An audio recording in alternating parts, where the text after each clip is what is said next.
Hello guys, आप लोगों को फिर से वेलकम दी मैथलेस एम्पियर की और एक न्यू एपिसोड में। तो जैसा कि हम लोगों ने पिछले एपिसोड के एंड में देखा था, डार्लिंग और उसके साथ एक प्यारा सा जो बिल्ला था जिसका नाम स्पीड मिंग है, वो दोनों एक साथ और एक गुफा के अंदर गया था। वहाँ पे स्पीड मिंग को ट्रू मैथिकल बीज ब्लड मिला था, वो डार्लिंग को दे देता है। फिर वो अचानक से वो गुफा टूटने लगता है और वो दोनों अपने जान बचाते हुए वहाँ से भागने लगता है। और फिर आखिर में देखा था कि वो दोनों भागते भागते बहुत ही ज्यादा टायर्ड हो जाता है और वो दोनों रेस्ट करने के लिए वहाँ पे थोड़ी देर रुक जाता है और डार्लिंग कल्टीवेशन करने लगता है। तो गाइस, एपिसोड के स्टार्टिंग से पहले अगर कोई भाई मेरे चैनल में पहली बार आए हो तो मेरे भाई मेरे चैनल को सब्सक्राइब जरूर कर देना और इस वीडियो को एक छोटा सा लाइक कर देना। और मेरे सभी भाइयों को बहुत ही शुक्रिया। और अब हम देखते हैं कि डार्लिंग जब कल्टीवेशन कर रहा होता है तभी उसे अचानक से किसी की खराटे लेने की आवाज बहुत ही तेज आ रहा है। और फिर डार्लिंग आँख खुल के अपने मन में बोलता है, ये अजीब सा साउंड क्या है और मुझे कल्टीवेशन करने में बहुत ही ज्यादा प्रॉब्लम हो रही है। और फिर देखते हैं कि वो स्पीड मिंग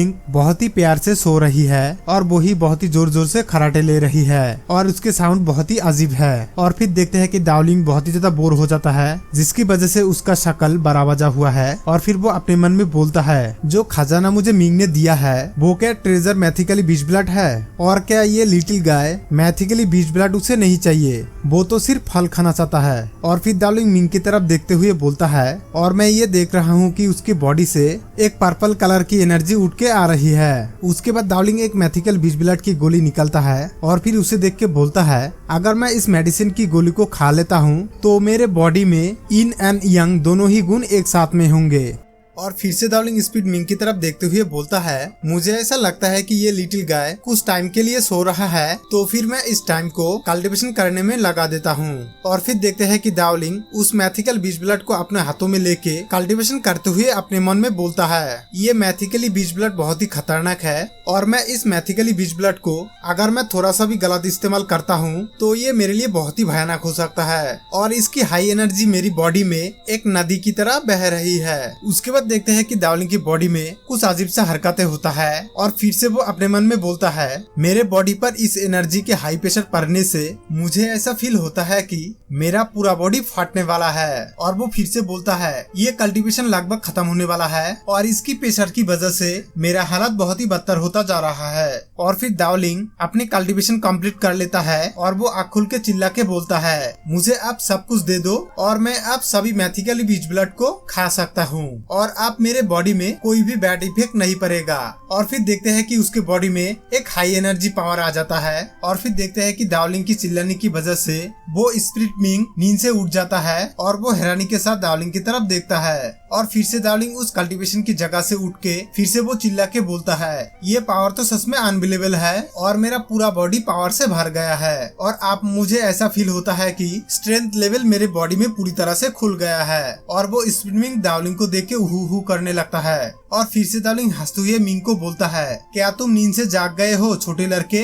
फिर वो स्पीड मिंग हु करने लगता है, मतलब वो बहुत ही अच्छी तरह से सोया था और वो अब उठ चुका है। और फिर से डार्लिंग उसके पास आके बोलता है, ओहो वैसे छोटा आदमी, मैं तुम्हें एक बात बोलना चाहता हूँ कि वो मैं यहाँ से जाना चाहता हूँ और क्या तुम मेरे साथ चलना पसंद करोगे? फिर वो स्पीड मिंग हु करता है, मतलब वो उसके साथ जाना चाहता है। तभी डार्लिंग अचानक से किसी चीज को देख के बोलता है, अरे वो क्या चीज है? और फिर उस चीज को बहुत ही ध्यान से देख के बोलता है, क्या वहाँ पर वो हरा भरा बांस है? और फिर देखते हैं कि वो स्पीड मिंग उस बांस की तरफ इशारा करके हु करने लगता है। फिर डार्लिंग मिंग को बोलता है, तुम इस बांस के साथ क्या करना चाहते हो? और फिर डार्लिंग स्पीड मिंग की हरकत देख के बहुत ही ज्यादा बोर हो जाता है और वो बोर होके बोलता है, ठीक है मैं तुम्हारे लिए वो बांस ले आऊंगा, तुम अब जरा शांत हो जाओ। और फिर से डार्लिंग बोलता है, तो मैं इस बांस को ले लेता हूँ और इस भेसलाइट में इस बांस को रख लेता हूँ। मतलब डार्लिंग के पास जो एक पावरफुल गैजेट था जो मास्टर फेंग के पास मिला था, वो ही रिंग भेसलेट। और ये सुन के स्पीड मिंग बहुत ही ज्यादा खुश हो जाता है और वो खुशी से हु करने लगता है। और फिर देखते हैं कि डार्लिंग उस गुफा से बाहर आता है और बहुत ही टाइम गुफा में बिताने के बाद वो बाहर की नजारा देख के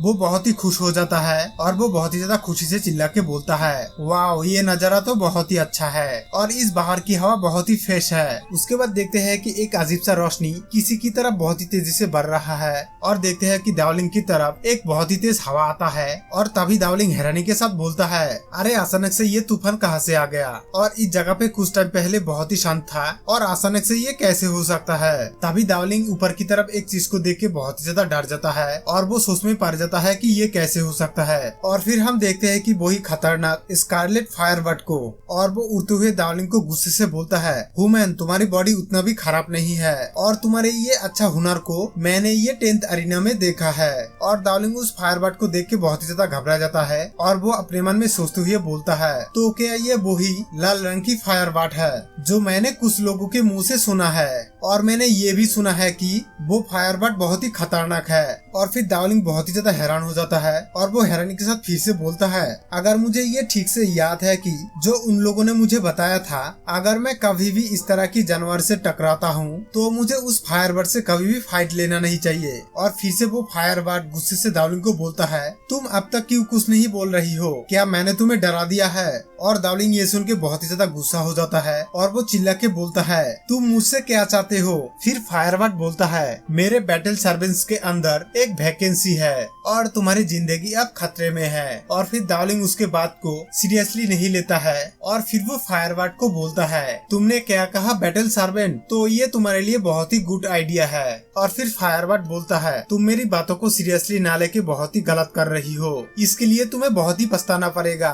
और ये चीज अब तक बहुत ही इंटरेस्टिंग होता आ रहा है। और फिर देखते हैं कि दावलिंग उस फायरबर्ड को एटीट्यूड देख के फिर से बोलता है, मैं ये तुम्हें कहना चाहता हूँ कि मेरे पास भी एक बैटल सर्वेंट की कमी है, तो मैं ये सोच रहा हूँ कि तुम्हें मार के मैं उस बैटल सर्वेंट को ले लेता हूँ। और फिर फायरबर्ड ये सुन के दावलिंग के ऊपर बहुत ही ज्यादा गुस्सा हो जाता है और वो गुस्से से चिल्ला के बोलता है, तुमने क्या कहा अभी, क्या तुम्हें मरने का डर नहीं है। और फिर से बोलता है, स्कारलेट फायरबर्ड फैमिली के प्रतिष्ठा के सामने तुम एक मामूली इंसान हो जो मेरे लिए एक चींटी की बराबर है, जो मैं किसी भी टाइम पर तुम्हें मसल के रख सकता हूँ। और फिर से दावलिंग एटीट्यूड दिखा के बोलता है, हाँ मेरे प्यारे पक्षी, तुम ये बिल्कुल कर सकते हो, लेकिन मैं तुम्हें ये बता दूं कि तुम हवा में कुछ ज्यादा ही उड़ रही हो और मुझे लगता है कि अब तुम्हें जमीन में पटकना ही पड़ेगा। और ये सुन के फायरबर्ड बहुत ही ज्यादा शॉक हो जाता है और फिर वो चिल्ला के बोलता है, छोटा कीड़ा कहीं का, तुम मेरे हाथों में इतना जल्दी मारना क्यों चाहते हो, तो फिर ठीक है, तुम्हारी इच्छा को मैं जल्द से जल्द पूरी कर देता हूँ। और ये बोल के ही दावलिंग के ऊपर उसके खतरनाक पंजों से अटैक कर देता है। और फिर देखते हैं कि दावलिंग भी उसके बॉडी में एक पावरफुल स्किल लाता है और उससे उस फायरबर्ड की दोनों पंजों को अपने हाथ से पकड़ लेता है,